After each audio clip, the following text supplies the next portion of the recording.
The restaurant was the kind of place where a single meal could cost more than most people's monthly rent. And Ryan Mitchell sat at the corner table wondering why his mother thought this was a good idea. He had built his commercial real estate empire from the ground up, turned 28 last month, and somehow his mother still believed he needed help finding a woman. The arranged date was her idea, set up through a family friend who knew a perfect match for him. Ryan had agreed only to stop the constant nagging, fully intending to politely get through dinner and never do this again. He checked his phone. 7 o'clock exactly.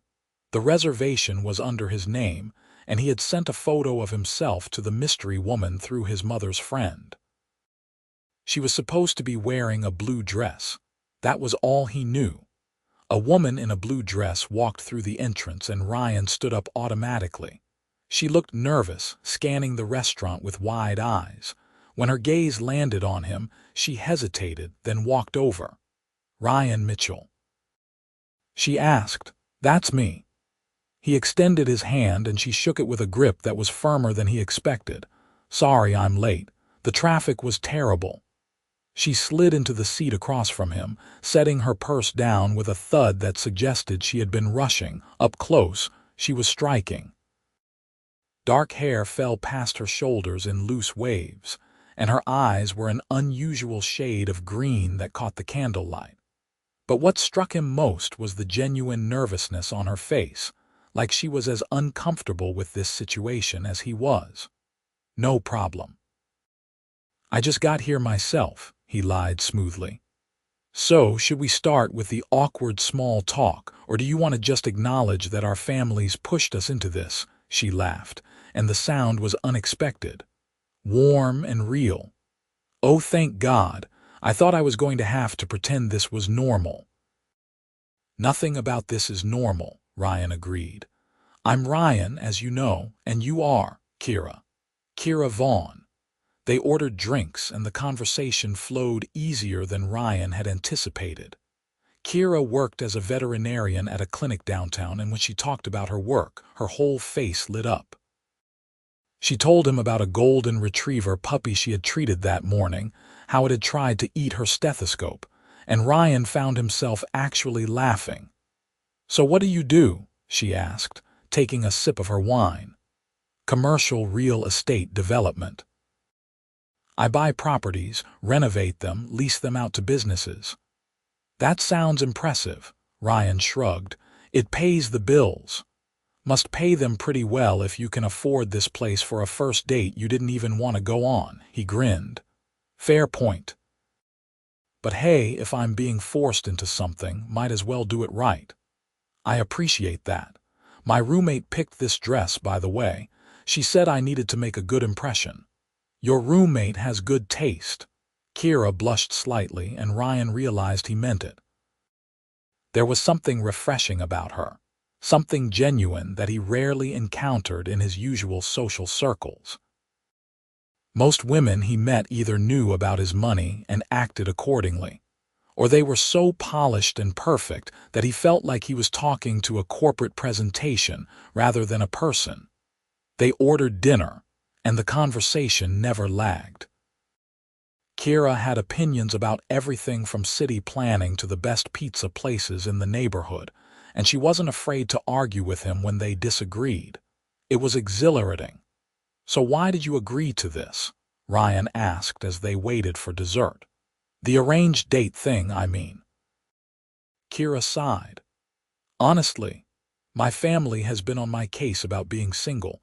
I'm 26, and apparently that means I'm running out of time or something. I work long hours, and dating hasn't exactly been a priority. When they suggested this, I figured one dinner wouldn't kill me." "And is it killing you?" She met his eyes, and something passed between them that made Ryan's heart skip. "No. Actually, this is the most fun I've had in months." "Same." The waiter brought their dessert, some elaborate chocolate thing that probably had a French name Ryan couldn't pronounce. They shared it, and Ryan noticed how Kira's eyes closed in appreciation at the first bite. "Okay, This almost makes up for the awkwardness of an arranged date, she said. Almost. Well, nothing can completely erase the fact that our families are probably at home right now planning our wedding. Ryan laughed. God, don't even joke about that. My mother is relentless. They finished dessert and Ryan paid the bill despite Kira's protests. Outside, the city was alive with evening energy, people walking past in groups, taxis honking, the distant sound of music from a nearby bar. Can I give you a ride home? Ryan offered. I took the subway. I can take it back. Let me drive you. It's late. Kira seemed to debate this, then nodded. Okay, thank you. Ryan's car was parked in the restaurant's private lot and he saw Kira's eyes widen slightly when she saw the Mercedes. Commercial real estate must really pay well, she said. Like I said, I do okay. The drive to her apartment took 20 minutes and they spent it talking about nothing and everything. Music tastes, favorite movies, the worst dates they had ever been on. By the time Ryan pulled up to her building, he didn't want the night to end. This is me, Kira said, unbuckling her seatbelt. Thank you for dinner, and for not being weird. Thank you for showing up and also not being weird. She smiled, reaching for the door handle, then paused. Would you want to do this again? Without our families involved, Ryan felt something warm spread through his chest. Yes, definitely yes.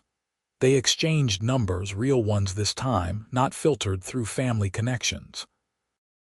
Kira got out of the car, gave him one last smile, and disappeared into her building. Ryan sat there for a moment, feeling oddly content. Then he drove home, already thinking about when he could see her again. He called his mother the next morning. How was it?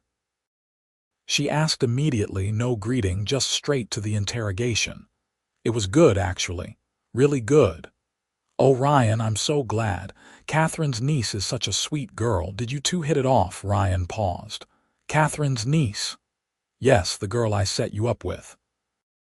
Catherine showed me her photo and I thought she would be perfect for you. Something cold settled in Ryan's stomach. What does she look like? Blonde, very pretty. She works in marketing, I think. Why? What's her name? Jennifer Collins. Ryan, what's going on? He hung up without answering, his mind racing. Blonde, marketing, Jennifer Collins. The woman he had dinner with last night was Kira Vaughn, dark-haired veterinarian, which meant he had gone on a date with the wrong woman. Ryan stared at his phone, Kira's number saved in his contacts. He should call her, explain the mix-up.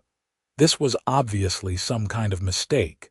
Maybe the real Jennifer had seen him, assumed he was someone else, and never showed up.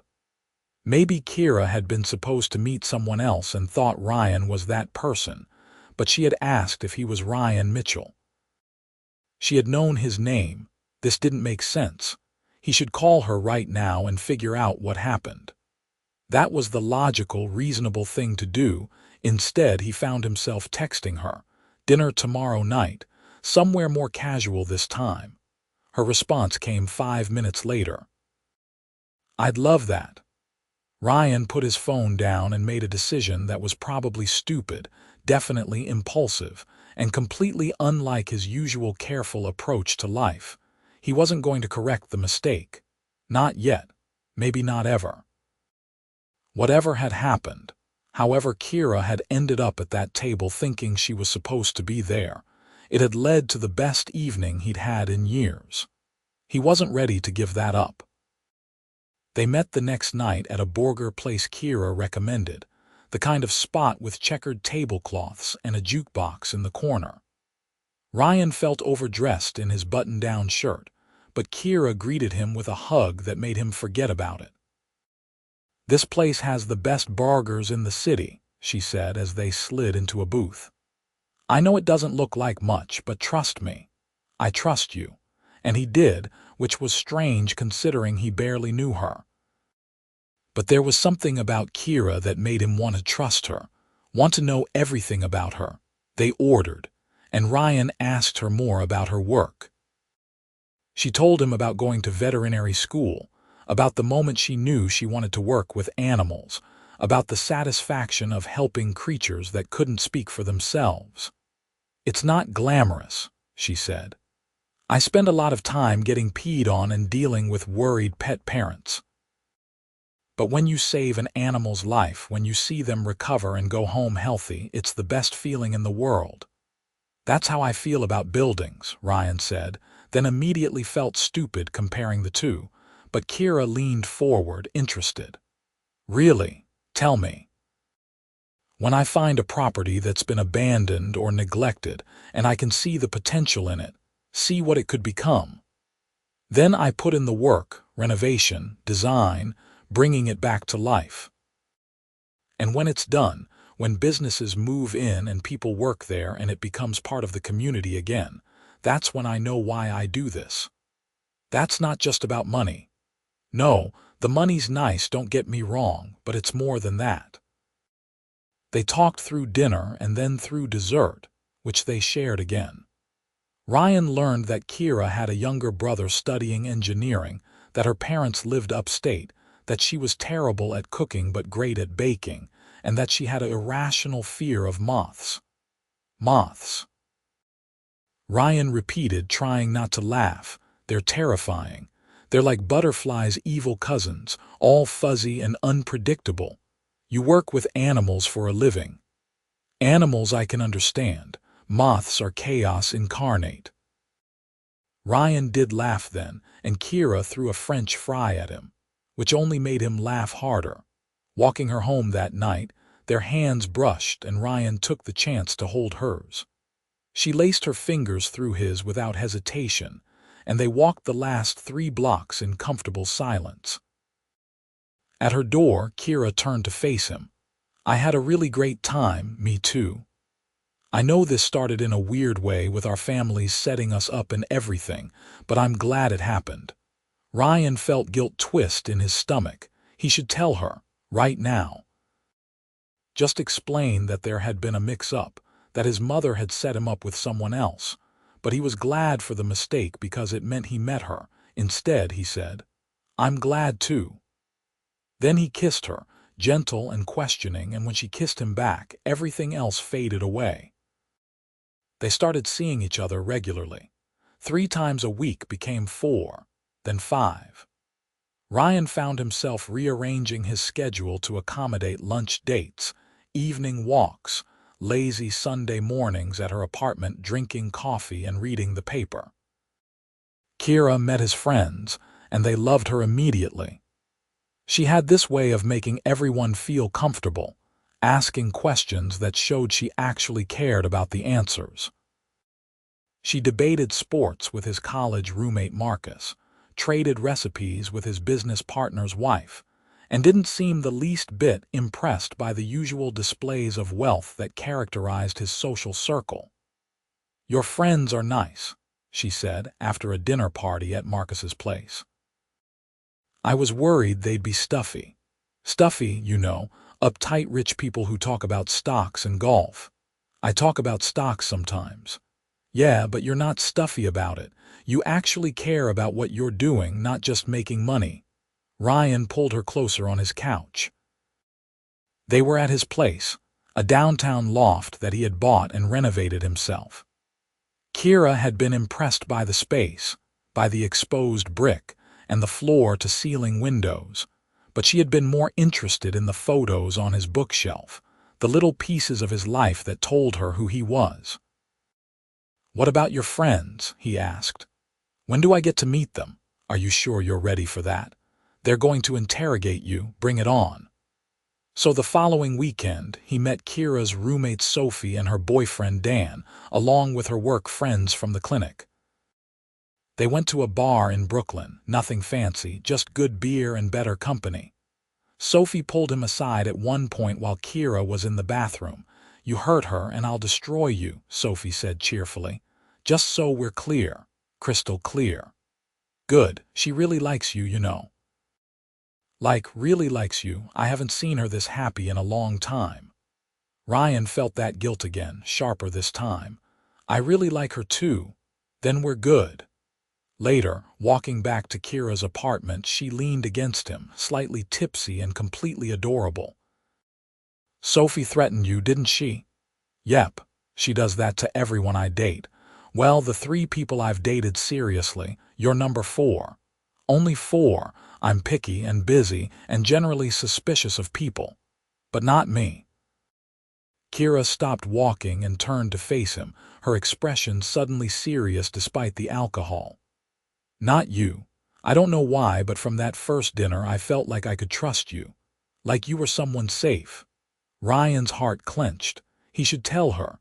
He absolutely should tell her right now. "You can trust me," he said instead, and meant it even as he was actively keeping something from her. A month passed, then 2. They fell into a relationship that felt both exciting and comfortable, passionate and easy. Ryan had never felt this way about anyone. Kira challenged him, made him laugh, made him want to be better. She had strong opinions about everything from urban development to animal rights, and she wasn't afraid to call him out when she thought he was wrong. But she also supported him in ways no one else had. When a major deal fell through, and Ryan came home frustrated and angry, Kira listened to him vent, then helped him see the opportunities he had missed while focused on the disappointment. When he had to fire an employee for embezzlement and felt guilty, despite knowing it was necessary, she reminded him that protecting his company meant protecting all the other people who worked for him. Ryan met her parents when they came to the city for her birthday. David and Linda Vaughn were warm and welcoming, the kind of parents who clearly adored their daughter but also gave her space to live her own life. "So you're the young man who's been making our Kira so happy," Linda said, giving Ryan a hug that felt genuine. "I try my best." "He's in real estate," Kira told her father. "Commercial development. Interesting field," David said. "Must be doing well to afford a place like this." They were at Ryan's loft for dinner, which he had insisted on hosting. He had hired a private chef for the evening, wanting to make a good impression. "I've been fortunate," Ryan said carefully. "I got into the market at the right time and I've built from there." What he didn't mention was the full extent of his wealth. The fact that his company was worth over $50 million, that he owned properties in 3 states, that he could retire tomorrow and live comfortably for the rest of his life. He had learned early on that money changed how people saw him, and with Kira, he wanted to be just Ryan. Not Ryan Mitchell, millionaire developer. Just the guy who made her laugh and brought her coffee at the clinic on his lunch breaks. After her parents left, Kira collapsed on his couch with a satisfied sigh. "That went well. Your parents are great. They loved you. Mom told me in the kitchen that you're a keeper." Ryan sat next to her, pulling her close. "What do you think?" "I think she might be right." They kissed, and it led to more, as it often did these days. Later, lying in bed with Kira asleep against his chest, Ryan stared at the ceiling and thought about the lie he was living, because it was a lie now, even if it had started as a mistake. He had never corrected her assumption that they had been set up together. He had never mentioned that he was supposed to meet someone else that night, that somehow the universe had mixed up its signals and given him Kira instead. He had done some investigating in those early weeks, carefully and discreetly. The real Jennifer Collins had apparently shown up to the restaurant late, saw that Ryan's table was occupied by a man with a woman, and assumed she had been stood up. She had left angry, and according to his mother's friend Catherine, had no interest in rescheduling. She had met someone else now anyway, was apparently quite happy. As for how Kira ended up at his table, Ryan had pieced it together from careful questions and casual conversation. Her family had set her up on a blind date that same night, same restaurant, 7 o'clock reservation. The guy's name had also been Ryan. Different last name, different profession, but same first name. When she saw Ryan Mitchell sitting alone at a table, saw him stand when she entered in her blue dress. She had assumed he was her date, and Ryan had assumed she was his. Two blind dates, same restaurant, same time, same first name. The odds were astronomical. He should have told her immediately. He definitely should have told her by now, 3 months into a relationship that was becoming the most important thing in his life. But he was terrified. Terrified that if she knew the truth, she would see him differently, would wonder what else he was keeping from her, would question whether their entire relationship was built on a lie, and maybe it would be. Maybe she would be right to question it. Ryan tightened his arm around her, feeling her warmth, her steady breathing. He couldn't lose this, couldn't lose her. He would tell her. Soon, just not yet. Work got crazy in month 4. A major project was reaching completion, a full-block renovation in a neighborhood that was rapidly gentrifying. Ryan had mixed feelings about gentrification in general, but he tried to do it responsibly. Affordable housing units, spaces for local businesses, community input in the design. It wasn't perfect, but it was better than most developers bothered with.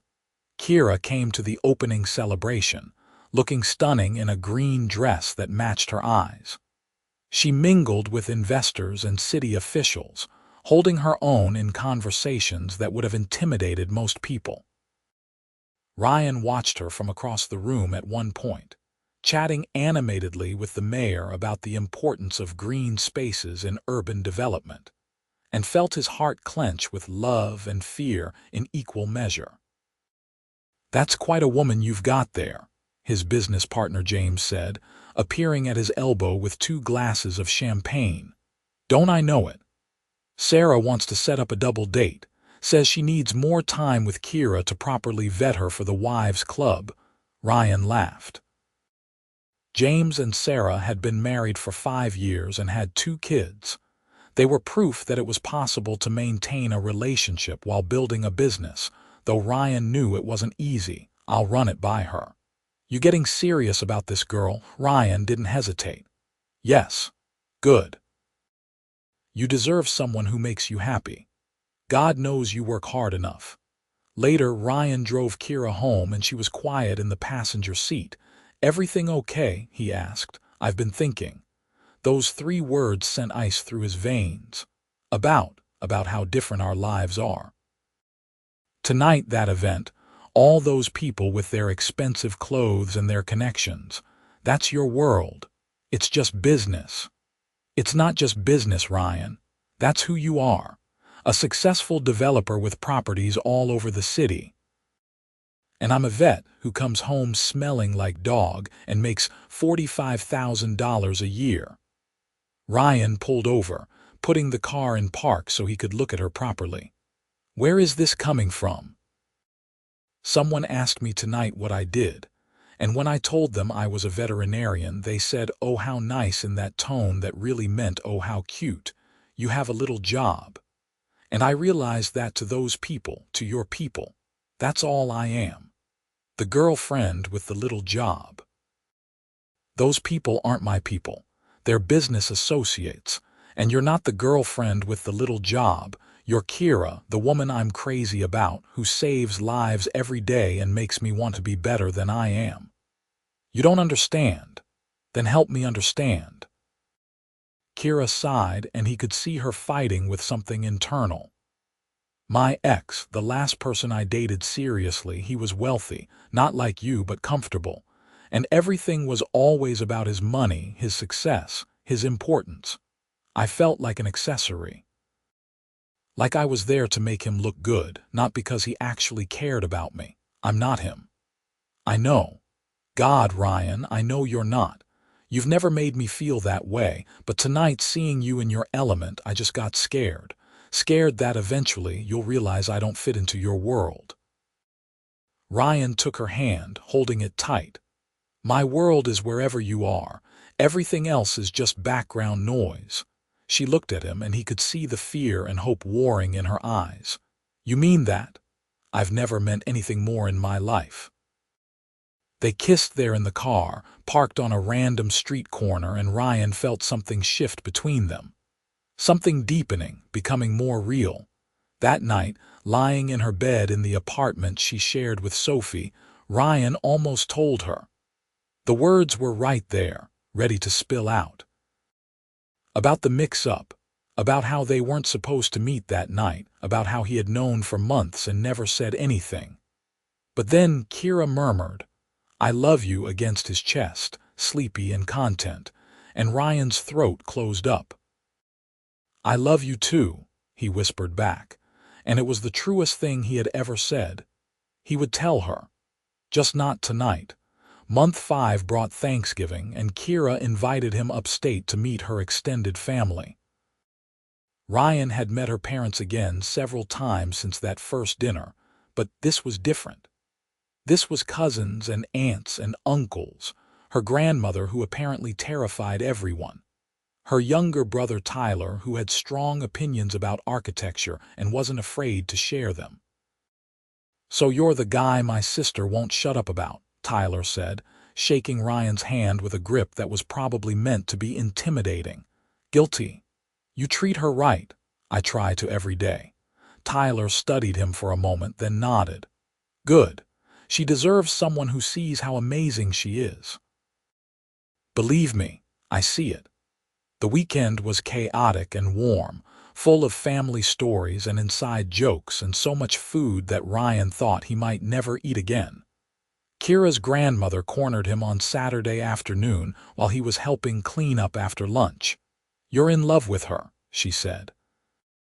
It wasn't a question. "Yes, madam." "And what are you going to do about it?" Ryan looked at this tiny woman who had raised 6 children and had 14 grandchildren, and somehow seemed to see straight through him. "Marry her, if she'll have me." The grandmother smiled, and it transformed her stern face into something beautiful. "Good answer. But don't wait too long. Life is short and happiness is rare."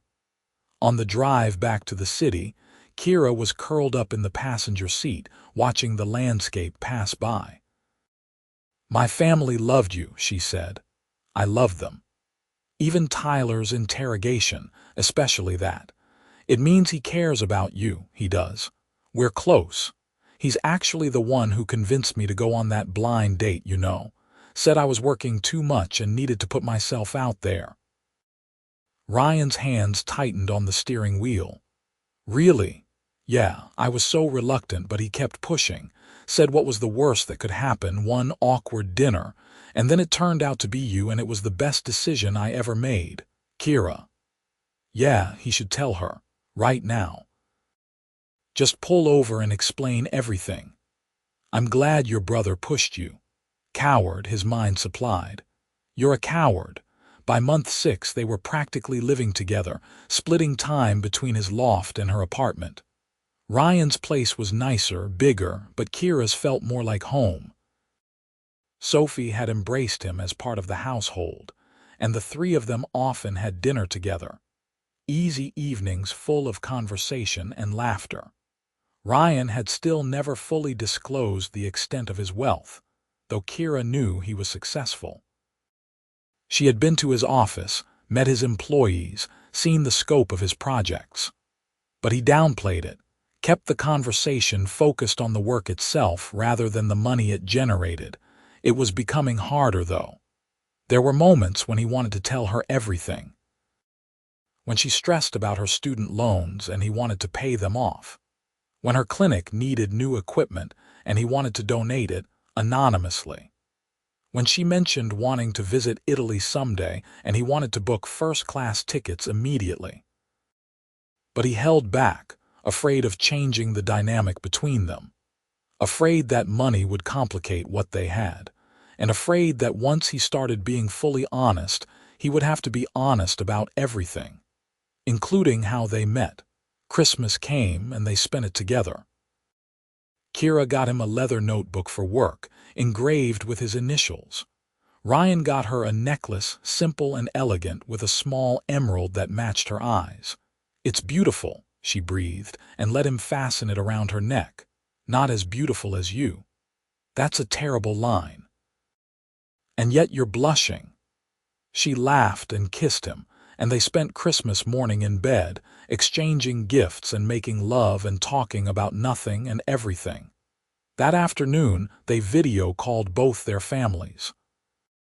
Ryan watched Kira talk to her parents, animated and happy, and felt that now familiar guilt settle in his stomach. His mother asked when they were coming to visit again, and Ryan promised soon. He had taken Kira to meet his parents in month 3, and it had gone well. His mother had clearly been confused at first, since Kira definitely wasn't Jennifer Collins, but she had been gracious enough not to say anything in front of Kira. Ryan had promised to explain later, then had dodged his mother's calls for a week, until she gave up asking. "Your family is great," Kira said after they hung up. "Your mom is so sweet, she likes you. I like her too, though I think she's already planning our wedding." Ryan's heart skipped. "And how would you feel about that?" Kira looked at him, suddenly serious. "About getting married?" "Yeah. I don't know, I never really saw myself as the marrying type. Always thought I was too focused on my career, too independent, but with you." She trailed off, then smiled. "With you I could see it, someday." "Someday soon, are you proposing?" Ryan Mitchell. "Not yet. But I'm thinking about it. Then I'm thinking about saying yes." They kissed, and Ryan knew with absolute certainty that he wanted to marry this woman. Wanted to build a life with her, have kids with her, grow old with her. But first he had to tell her the truth. He planned it carefully. Made a reservation at the restaurant where they first met, the scene of the original mistake. He would tell her over dinner, explain everything, and hope that 6 months of real love would outweigh one night of accidental deception. The day before the dinner, everything fell apart. Ryan was at his office when his assistant buzzed him. "There's a woman here to see you. She doesn't have an appointment, but she says it's important." "Did she give a name?" "Jennifer Collins." Ryan felt his blood run cold. "Send her in." Jennifer was tall and blonde, attractive in a polished way that reminded Ryan of every other woman in his usual social circle. She walked into his office with confidence, looking around with obvious appreciation. "Nice place. You've done well for yourself. Can I help you with something?" "Don't you remember me?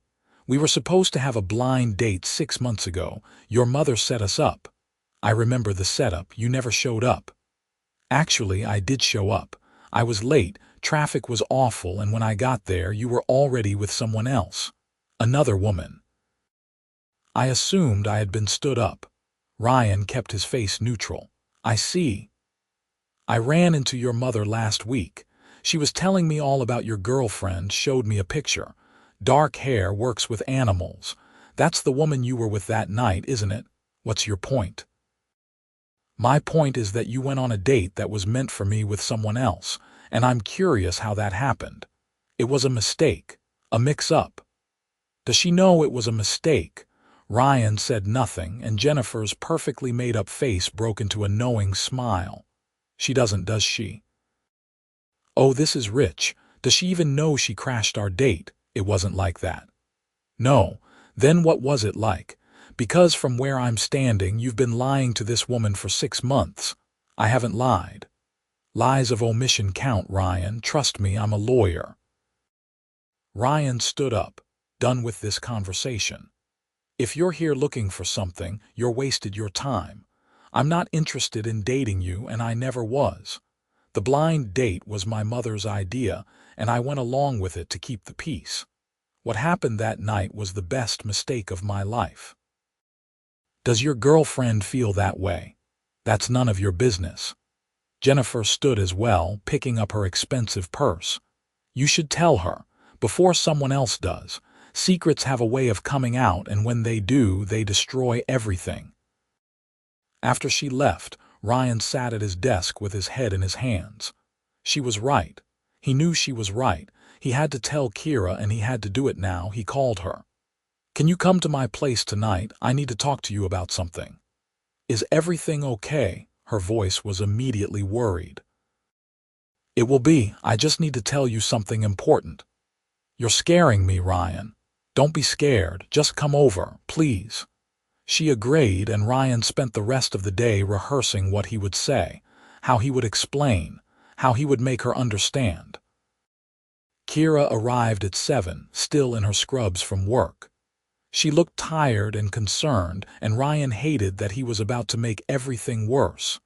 "What's going on?" she asked immediately. Ryan took her hand, led her to the couch. "I need to tell you something, and I need you to let me explain all of it before you react. Can you do that? You're really scaring me now. I know, I'm sorry.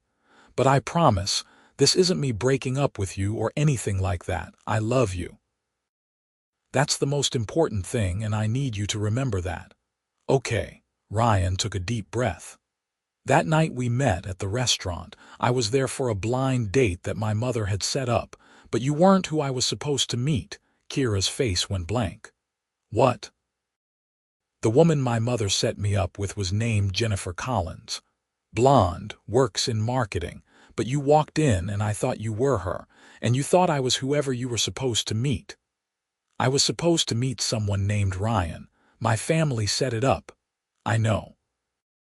Different Ryan, different last name, but same restaurant, same time. We were at the wrong table on the wrong date with the wrong person." Kira pulled her hand away. "And you knew this? From the beginning?" "Not from the beginning. I figured it out the next day when my mother mentioned Jennifer's name. I started asking questions, putting it together. And you didn't tell me. I was going to, at first.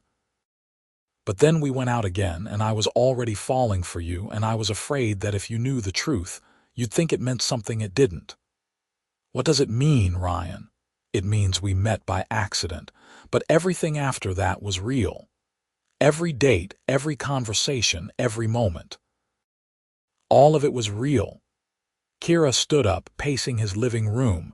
Ryan could see her mind working, processing, and he wanted to reach for her but knew he shouldn't. "6 months," she said finally. "You kept this from me for 6 months, I know. Every time I talked about that night, about how my brother convinced me to go, about how lucky I felt that it turned out to be you, you knew I was wrong. You weren't wrong. It did turn out to be me. By accident. Does that matter? Kira, if you believe in fate or the universe or whatever, doesn't this prove it exists? What are the odds that we would both be there that night, both looking for someone else and find each other instead? Don't romanticize your lie." "I'm not. You're right, I should have told you. I should have told you that first week, definitely by the first month. But I fell in love with you and I was terrified of losing you." Kira stopped pacing, looking at him with eyes that shimmered with tears. "What else haven't you told me?" "What?" "If you can keep something this big from me for 6 months, what else are you hiding? How successful are you really? How much money do you have? Who are you, Ryan Mitchell?" And there it was. The cascade he had feared, the unraveling of trust. Ryan stood up. "My company is worth about $50 million. I personally have assets worth around $30 million. I own properties in New York, New Jersey, and Connecticut. I could retire tomorrow and live comfortably for the rest of my life. I don't just do well, Kira. I'm wealthy. Really wealthy." She stared at him. $30 million, give or take. "And you didn't think that was worth mentioning?" "I was afraid it would change things. Change how you saw me. Most people treat me differently when they know about the money. So you lied about that too." "I never lied. I just didn't elaborate." "That's the same thing." Her voice rose, and Ryan could see the hurt beneath the anger. "You've been hiding who you really are from me this entire time." "No. The man you know, the one who brings you coffee and watches terrible reality TV with you and can't cook to save his life, that's who I really am. The money is just money. Easy to say when you have it. That's not fair. None of this is fair. I've been falling in love with you, building a life with you, thinking we were on the same page, but we weren't even reading the same book." Ryan felt panic rising. This was going worse than he had imagined. "Kira, please, let's sit down and talk about this." "I can't. I can't even look at you right now." She grabbed her purse, headed for the door. "Don't leave," Ryan said. "Please don't leave like this." Kira paused at the door, not turning around. "I need time to think, to figure out if I even know you at all." Then she was gone, and Ryan was alone in his expensive loft, surrounded by all the success that suddenly felt completely hollow. He didn't hear from her for 3 days. 3 days of agony, of checking his phone constantly, of typing and deleting messages. He wanted to give her space, but he also wanted to fix this, wanted to make her understand. On day 4, she texted, "Can we talk?"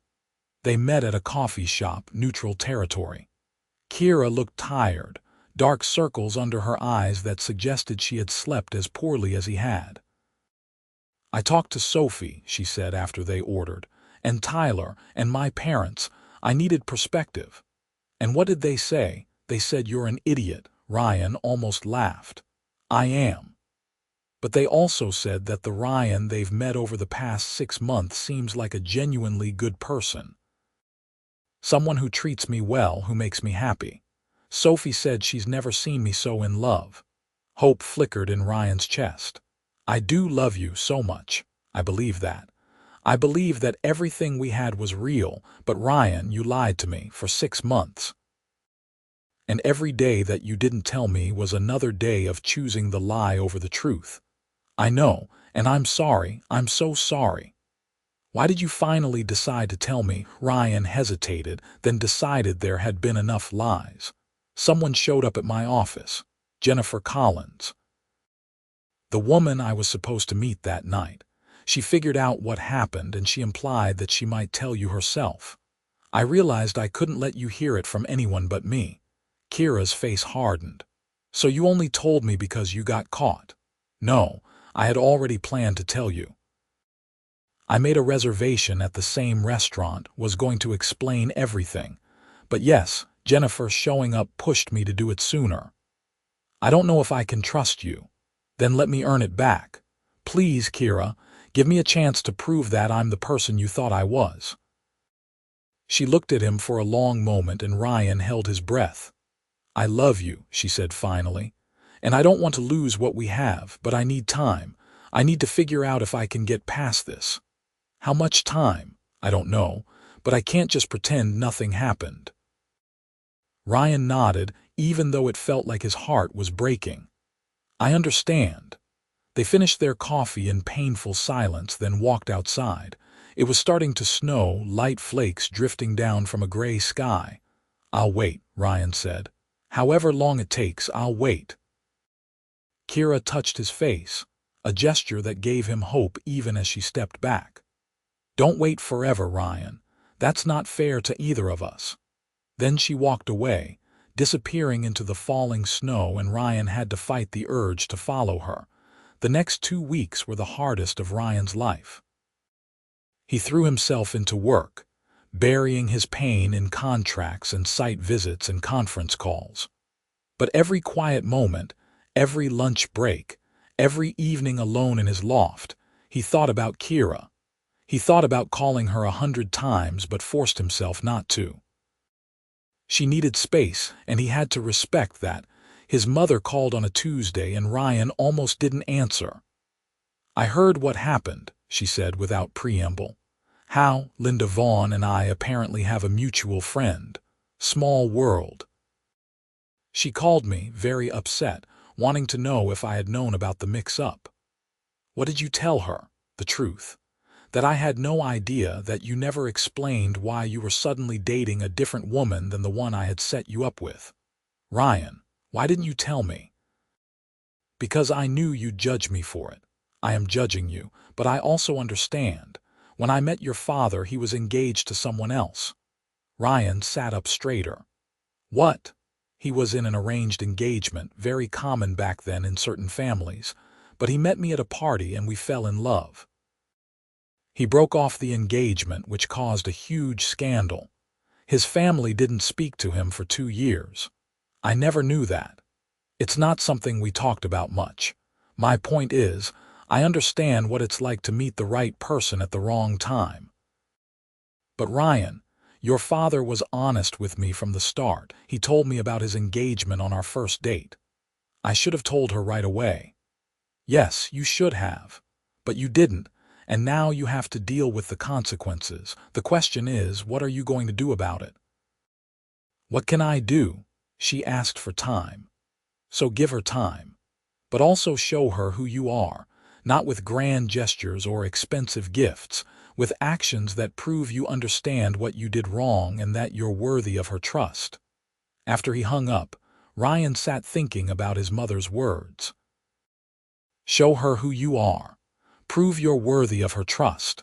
An idea started forming. Kira's clinic was in a rough neighborhood, an area that needed investment but wasn't getting it because developers like Ryan typically chased bigger profits elsewhere. The clinic itself was in an old building that was falling apart, and Ryan knew from things Kira had mentioned that they were struggling financially. He couldn't just throw money at her. That would be insulting. But maybe he could help in a way that was bigger than just their relationship. He started making calls. By the end of the week, he had purchased the building that housed the clinic and the 2 properties on either side of it. He drew up plans for a full renovation. The clinic would be expanded, modernized, given everything it needed to serve the community better. One of the adjacent buildings would be converted to affordable housing. The other would be mixed use, with space for local businesses on the ground floor and more housing above. He met with community leaders, with city officials, with nonprofit organizations. He structured the project to benefit the neighborhood, not his bottom line. It would barely break even financially, but that wasn't the point. The point was showing Kira that he understood. That he saw her, saw what mattered to her, and wanted to be part of making it better. He didn't tell her about it. Not yet. He wanted it to be further along first, wanted her to see that this wasn't some empty promise. But word got around, as it always did in small communities.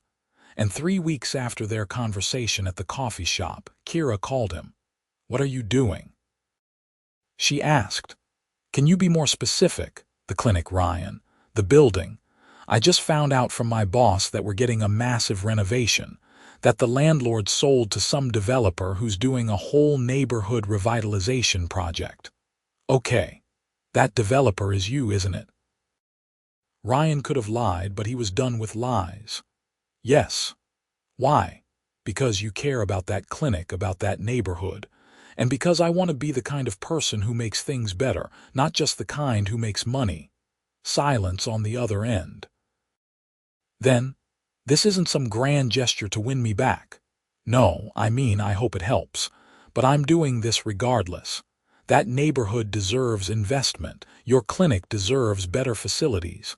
This project is going to happen whether or not you and I get back together." More silence. Ryan waited, heart pounding.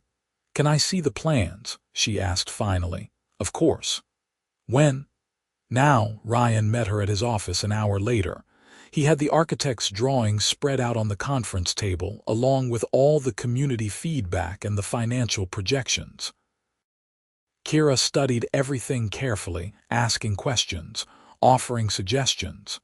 She was in her element, talking about what the clinic needed, what the neighborhood needed. And Ryan watched her, falling in love all over again. "This is really good," she said finally. "You're actually listening to what people want, not just imposing your vision." "I learned from the best." She looked up at him. "You're going to barely make any money on this, I'm aware. You're doing it anyway." "Yes." "Why?" Ryan came around the table to stand in front of her. "Because you were right. I've been hiding who I am, afraid that the money would change things. But the truth is, the money gives me options. I can choose to chase profit, or I can choose to do something meaningful. You made me want to choose the meaningful thing." Kira's eyes were bright with tears. "I miss you. I miss you too, every single day. I'm still hurt, still processing everything. I know. But I don't want to lose you, Ryan. I don't want to throw away something real because you made a mistake. Even a big mistake. Even a big mistake. If you promise me right now that you'll never keep something important from me again. I promise. No more secrets. No more omissions. Complete honesty, even when it's hard. Even when it makes you vulnerable, especially then. Kira reached for him and Ryan pulled her close, holding her like he never wanted to let go. I love you, he murmured into her hair. I love you too, you idiot. He laughed, and it felt like breathing after being underwater for too long. They took things slow after that, rebuilding trust one day at a time. Ryan was scrupulously honest about everything, sometimes to the point of oversharing. When he had a bad day at work, he told her. When he was feeling insecure about their relationship, he admitted it. When he wanted to buy her something expensive, he asked first. The neighborhood revitalization project moved forward, and Kira was involved every step of the way. She helped organize community meetings, gathered input from residents, made sure the renovation actually served the people who lived and worked there. Watching her passion, her dedication, made Ryan fall even deeper in love. 6 months after their fight, they moved in together officially. Ryan sold his loft and they found a place that was theirs, not his or hers. A brownstone in Brooklyn with a garden for the dog Kira had been talking about getting. This is a lot of space, Kira said, walking through the empty rooms on moving day. Room to grow. Confident are we. Ryan pulled her close. About you, always. They adopted a dog the following week, a rescue mutt named Barkley who had been abandoned and needed a home. He was a mess, traumatized and skittish, but under Kira's patient care, he started to trust again. Kind of like us, Ryan said one evening, watching Barkley finally accept pets without flinching. Are you comparing our relationship to a traumatized dog? I'm comparing our relationship to the healing of a traumatized dog. There's a difference. Kira laughed, and Ryan loved that sound more than anything. The clinic renovation was completed that fall, and there was a big community celebration. Kira gave a speech, thanking everyone involved, and when she mentioned Ryan by name, calling him her partner in every sense of the word, he felt pride swell in his chest.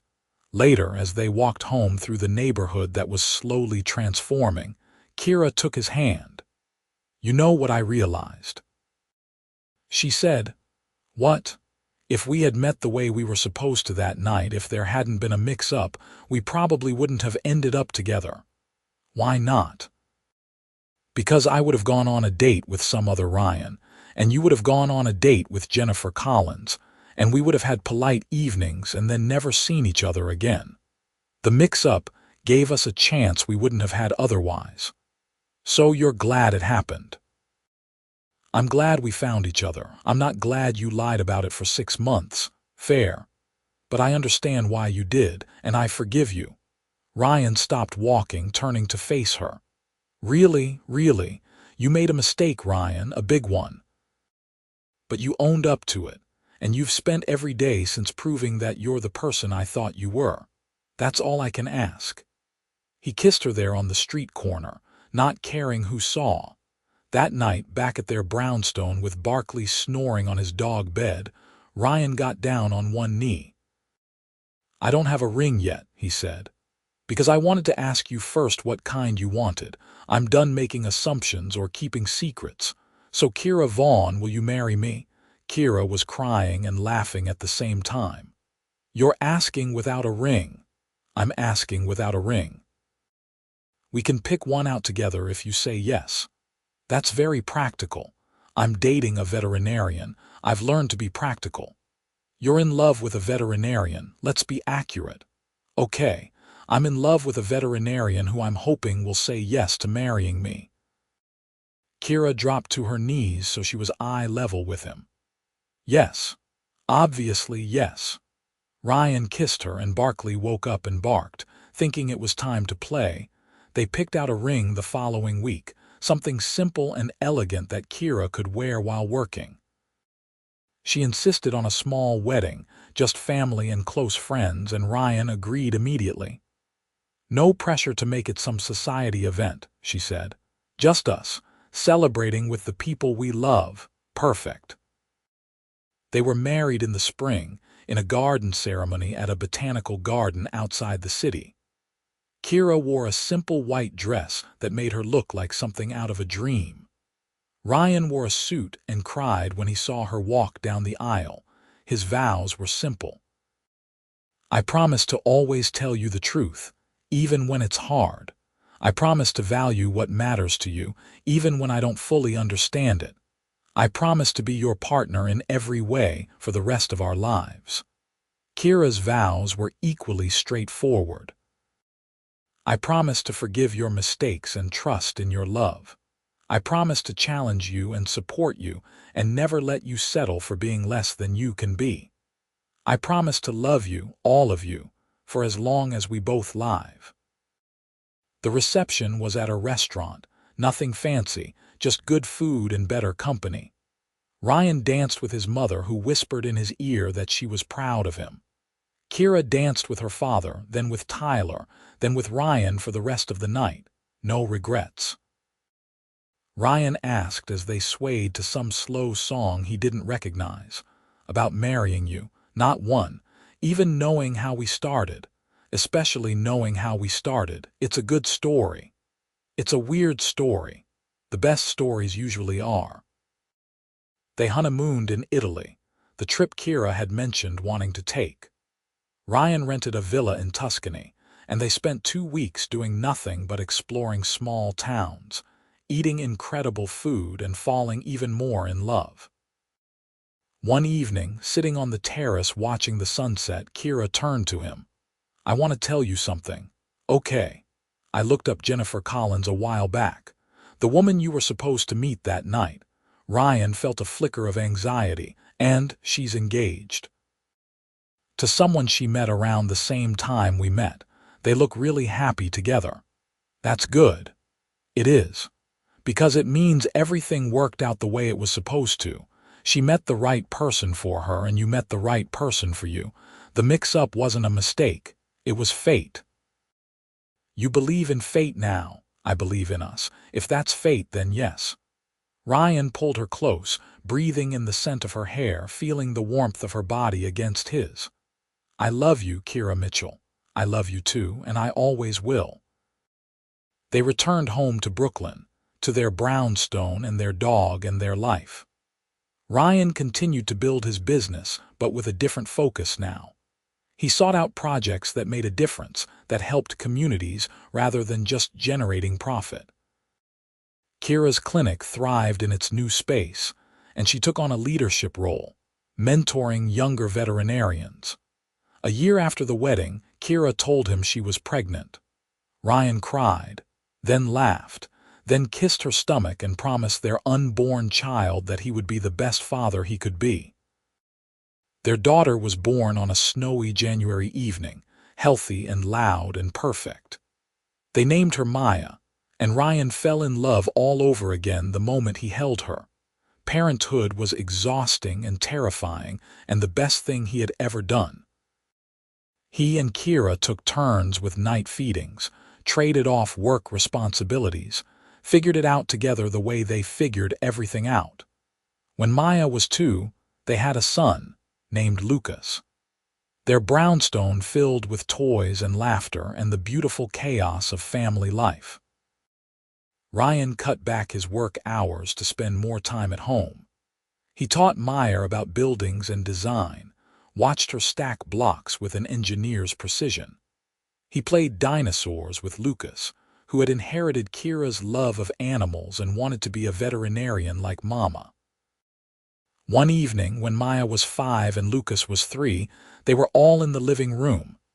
Kira was reading to the kids and Ryan was watching them, feeling overwhelmed with gratitude. "Daddy." Maya looked up from her book. "Yes, sweetheart. How did you and Mama meet?" Ryan and Kira exchanged glances. They had told the story before, the sanitized version about a mix-up at a restaurant. But looking at his daughter's curious face, Ryan decided to tell her the truth. "I went to have dinner with someone I didn't know, someone my grandmother thought I should meet. And Mama went to have dinner with someone she didn't know, someone her family thought she should meet. But we were both in the same restaurant at the same time, and we got confused and ended up having dinner together instead. Was it an accident? Yes. But it was the best accident that ever happened to me. To both of us," Kira added, smiling at him over the kids' heads. "You believe in accidents, Daddy?" Ryan thought about that night 10 years ago. About walking into a restaurant expecting one thing and finding something completely different. About a split-second decision not to correct a mistake. About everything that had happened since. "I believe in being open to possibilities," he said finally. "Sometimes the thing you're looking for isn't the thing you need. Sometimes you need to be brave enough to recognize that and go with it." Maya nodded seriously, as if this made perfect sense, then went back to her book. That night, after the kids were in bed, Ryan and Kira sat on their couch with glasses of wine. "Can you imagine," Kira said, "if we had figured out the mix-up that first night and just gone our separate ways? I can't. I don't want to, me neither. We would have missed all of this."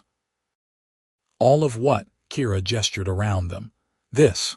The house, the kids, the dog, the life, all of it. I wouldn't trade it for anything. Not even for a version where I had been honest from the start," she considered this. "No, because then it would be a different story. And I like our story, mistakes and all." Ryan kissed her, tasting wine and love and home.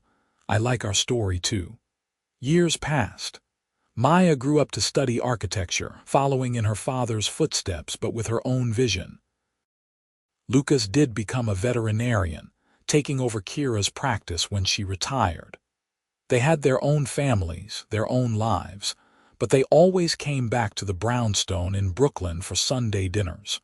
Ryan and Kira grew old together, exactly as they had promised.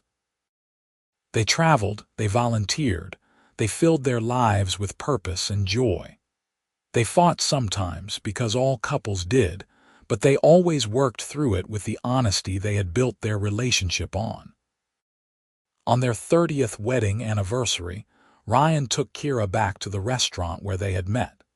It had changed hands several times over the years, but it was still there, still serving expensive food to people celebrating important occasions. "You remember what you were wearing?" Ryan asked as they studied their menus. "Blue dress. My roommate picked it out. I remember thinking you were the most beautiful woman I had ever seen. You thought I was Jennifer Collins. No, I thought you were my blind date, but I saw you, Kira. From the first moment I saw you. Even though you didn't know who I was, I knew enough. I knew you made me laugh. I knew you didn't care about impressing me. I knew I wanted to see you again." Kira reached across the table, taking his hand. Her fingers were marked with age now, a lifetime of work and care written in the lines and scars. But her grip was still firm, still sure. "Best wrong woman ever?" she asked. "Only woman. Wrong table, right person. That's very poetic for someone who works in commercial real estate." "I've had a good teacher." They finished dinner, sharing dessert like they always did. Outside, the city was alive with possibility, full of people making their own mistakes and finding their own love stories. Ryan helped Kira into the car, and as they drove home through streets they had navigated together for 3 decades, he felt nothing but contentment. "Thank you," he said. "For what?" "For showing up that night in a blue dress. For taking a chance on a stranger. For forgiving me when I screwed up. For building this life with me. Right back at you." At home, in the brownstone that had housed their family for so many years, they got ready for bed with the comfortable routine of long marriage. Ryan watched Kira brush her teeth, remove her jewelry, change into the soft pajamas she preferred. "I love you," he said. She smiled at him in the mirror. "I know. I'm going to love you for the rest of my life. I'm counting on it." They got into bed, and Kira curled against him the way she had for 30 years. Ryan held her close, breathing in the familiar scent of her shampoo, feeling her heartbeat against his chest. "No regrets?" he asked, like he had on their wedding night. "Not one," she answered, like she always did. And it was true. Despite the unusual beginning, despite the secrets and the lies and the painful reckoning that had followed, Ryan had no regrets. That night at the restaurant, he had gotten the wrong woman at the arranged date, and he had never corrected the mistake. Because it wasn't a mistake at all. It was the beginning of everything that mattered. The last thing Ryan thought before falling asleep, safe and warm with his wife in his arms, was that sometimes the wrong turn leads to exactly the right place. You just have to be brave enough to see it and honest enough to fight for it when you do, and he had been. They both had, and that made all the difference.